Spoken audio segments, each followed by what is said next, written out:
So also someone in AEW right now who's growing on me, weirdly, is Thekla. Now, honestly, I don't know what it is about her. Well, I do know what it is about her, and I'm going to get into it. But she's someone who really burst on the scene in AEW. Wasn't in the company for long, wins the world championship, and is sort of treated like was pretty much pushed into a main event role in the women's division, and basically became like the champion, one of the big stars out of nowhere, where it feels like a lot of these guys previously, like your Tony Storms, who have been with AEW for a number of years now, we know we love Tony Storm's character. We love what she's doing. Britt Baker, when she was in the scene, like all these people, who else is in the women's division? Why are those the only two that are coming to my mind? Jamie Hayter, I guess. Willow Nightingale. But these people have been with the company for a number of years now. They've been with them for a number of years, and we know their characters. We love them.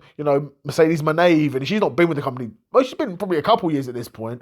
But again, we know her character. Thekla, in my opinion, I'd never heard of her before she came to AEW. Now, I think she did have a background in Japan, where she was saying, I was not fired from Japan. Okay, I was fired in Japan. That's fire, bro. That's jokes.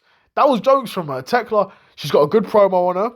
I'll be honest, there's something about her promo, about her accent, about her voice, and I don't know what it is, but it intrigues me. Right? It intrigues me and makes me want more from her. Right? She's decently bad as well. Not bad on the eye, obviously. A decent player build there. Nothing generational, but like a decent player build. I have no idea where she's from. No idea where she's from. But I don't care. Thekla is growing on me. Because when I see the women's division, like, honestly, you see that women's division, Kris Statlander, these are women that are actually capable of going on pay-per-view and putting on really good matches. Nothing like the women in WWE, by the way. Nothing like the women in WWE. These chicks in AEW are capable of going on pay-per-view and delivering good matches. Consistently. They're not always amazing. They're not always 5-star bangers.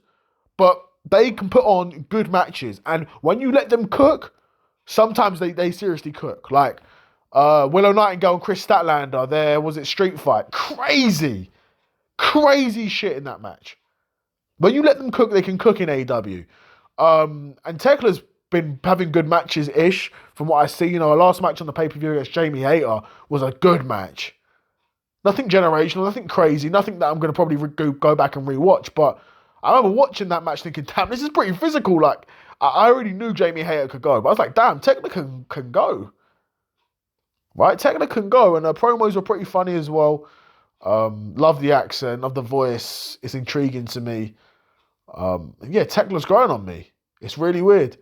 Because like I said, she just came onto the scene, burst onto the scene in AEW out of nowhere, and just became a main star and, has earned the right to be there now, evidently.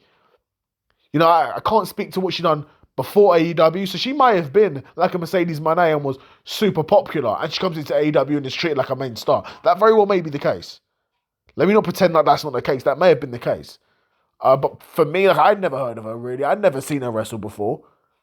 But comes into AEW and seriously doing her thing. So, shout out to Thekla, man. Let me know what you guys think of Thekla. She's really, really growing on me recently. But yeah, let me know what you guys think. Another episode of the Seth Solo Side Quest in the bag, and I'm out. Peace.